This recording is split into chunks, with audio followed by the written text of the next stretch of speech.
নীলষষ্ঠী মানে সাবুদানার রেসিপি, তাই যেমন ভাবা তেমন কাজ। আর ঝট করে একটু সাবুদানার খিচুড়ি করব বলে ভেবে ফেললাম।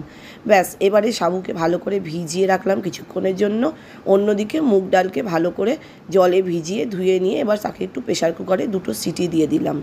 ওদিকে সিটি করার সঙ্গে সঙ্গে এদিকে একটা কড়াইয়ে তেল গরম করে কিছু ক্যাপসিকাম, আলু এবং যদি আপনার কাছে আরও কোনো সবজি থাকে ভালো করে ভেজে নেবেন। এবং সঙ্গে তার মধ্যে ওই আলু পেঁয়াজের মধ্যে, আলু এবং ক্যাপসিকামের মধ্যে পেঁয়াজ নয়, এটা সম্পূর্ণভাবে নিরামিষ, এর মধ্যে একটু নুন, একটু হলুদ ভালো করে দিয়ে ওটাকে ভাজা ভাজা করতে থাকবেন। ব্যাস, একটু লাল লাল করে ভাজবেন যাতে ভালো করে ভাজা হয় এবং খেতেও একটু টেস্ট হয়। আর শীতকাল হলে তো ফুলকপি থাকে এবং গরমেও পাওয়া যায়, যদি ফুলকপি পাওয়া যায় তাহলে ফুলকপি দিলেও মন্দ হবে না। এর সঙ্গে একটু দিয়ে দেবো সাবুদানার মধ্যে বাদাম ভাজা, দিতে বেশ মন্দ লাগে না এবং সেই কারণে যেহেতু এটা নিরামিষ একটু বাদাম দিলে ভালো টেস্টফুল হবে, তাই বাদামকে লাল লাল করে ভেজে নিলাম। ব্যাস, হয়ে গেল সব ভাজা।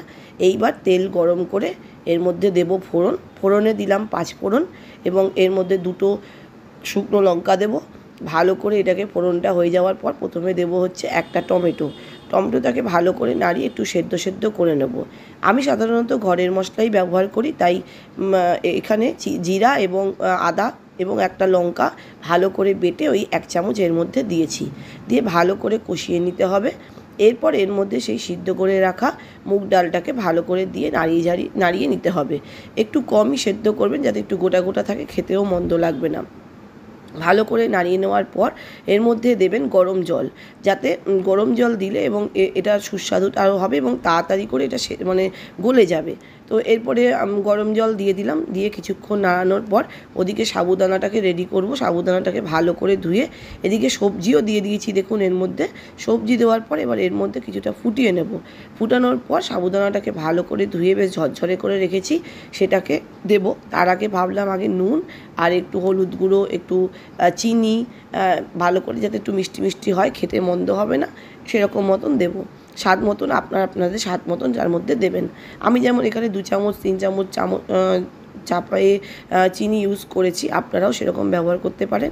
ব্যাস, এবারে একটু ভালো করে নাড়িয়ে তার মধ্যে দিয়ে দেবো সাবুদানাটা। বেশ ঝরঝরে দেখুন সাবুদানা, আমি খুব আগে থেকে ভিজাইনি, একটু ওই আধ ঘন্টা আর আগেই আমি ভিজিয়েছিলাম।